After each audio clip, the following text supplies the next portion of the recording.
The movie Sybil was a pop culture phenomenon that was instrumental in the creation of a new psychiatric condition, multiple personality disorder. It's still a popular subject for Hollywood, actually. The ABC program United States of Tara covers similar ground. Sybil, though, was in a league of its own. The book sold millions of copies, became an Emmy Award-winning movie and unleashed a wave of multiple personality cases. But as North America correspondent Jane Cowan reports, there are now suggestions the whole Sybil case was a fraud.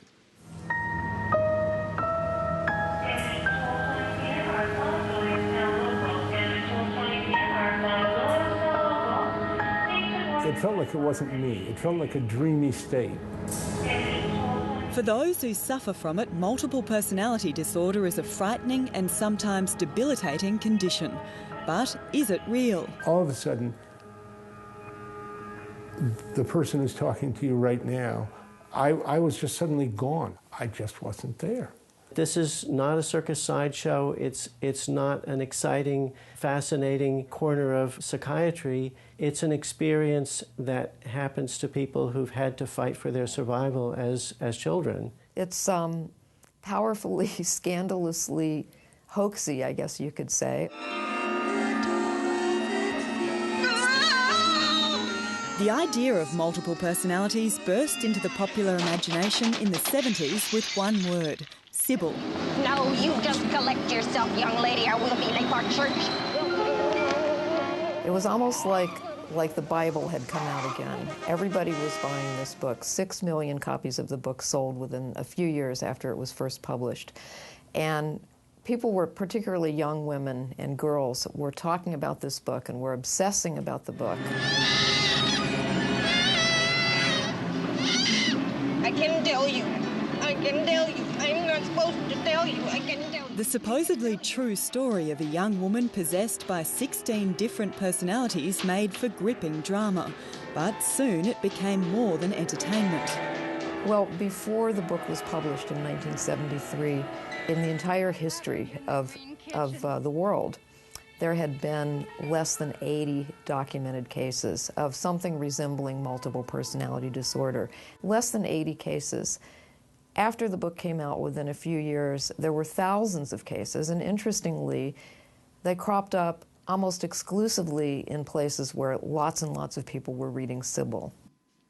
Now, nearly 40 years on, investigative journalist Debbie Nathan says she can prove the entire Sybil case was little more than elaborate fiction. It's incredible to think that psychiatrists, psychologists, and all of us could have been fooled by this over-the-top story.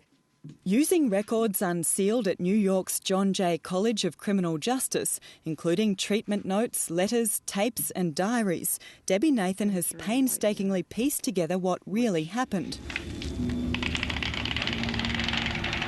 You better say God is love real quick.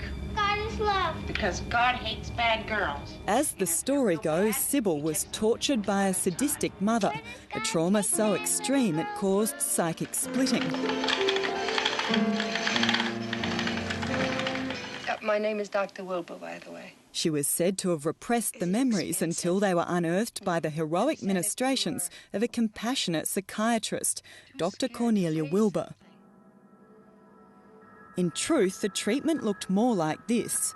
In this grainy training film, a young Dr. Wilbur injects psychiatric patients with the barbiturate sodium pentothal. So she thinks if she gives him this injection of barbiturates and then tells him, you don't have any reason to shake, that suggestion will keep him from shaking. Although known as truth serum, the drug was later found to produce false memories. It was this World War II-era technique called narcosynthesis therapy that Dr. Wilbur later used on Sybil. She asked her patient leading questions while her patient was under the influence of a drug that creates fantasies. And that's really how these stories were generated, the stories of her mother's torture. The myth was compounded when Dr. Cornelia Wilbur joined forces with another ambitious woman, magazine journalist Flora Schreiber, to write the book Sybil. There were times when the women knew that they were making things up. There were times when they were very confused or naive. A suggestible, fantasy-prone woman, the patient would tell the therapist something and the therapist would naively believe it. the therapist might later tell the journalist, and the journalist would naively believe it. Most of the people who have looked at this objectively have come to the belief that this was an enterprise in deception rather than an enterprise that helped and advanced our discipline. Psychiatrists like Dr. Peter McHugh say not only the Sybil case, but the whole notion of multiple personalities is misguided. I don't think they're frauds, don't get me wrong. I believe that they have been persuaded by their experience with the therapeutic world and other influential features that this is a disorder that makes sense to them, okay? And I believe it, by continuing it, they make invalids of themselves. But psychiatrists like Dr. Jeffrey Smith still diagnose and treat patients with multiple personalities, or dissociative identity disorder as it's now called. When you meet these people and you meet their different parts, it's not artificial, it's not strange, it's not physician-induced or therapist-induced. It's a way of coping with a really, really terrible situation. Sculptor Robert Oxnam was diagnosed with 11 different personalities 20 years ago. And I looked at him and I said, "You're kidding." I said, I saw that movie, Sybil.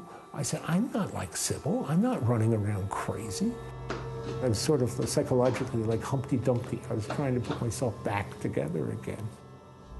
It's almost like family therapy. You discover you have a family inside.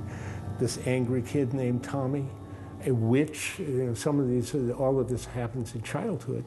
A witch that came out. One thinks that if you are expressing yourself in this way, that it must mean that you have several personalities. The therapist believes that, begins asking the patient, can we separate those things out? Can we give them names? The patient wonders what to do and eventually does it. And then the doctor is convinced, or the therapist is convinced that the truth must be there because after all, something came out, and the patient is relieved that the doctor has gotten what he or she is looking for, and before you know it, they're walking down the primrose path together.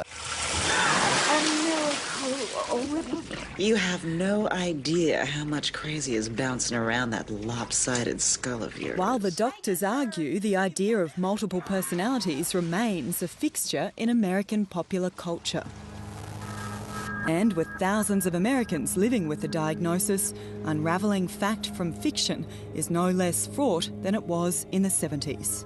I have a worry that when a case as prominent as Sybil is put into a deflated position as questioned, that it might lead people to believe that this doesn't exist. And this does exist. I've gone through a lifetime with it. Jane Cowan reporting.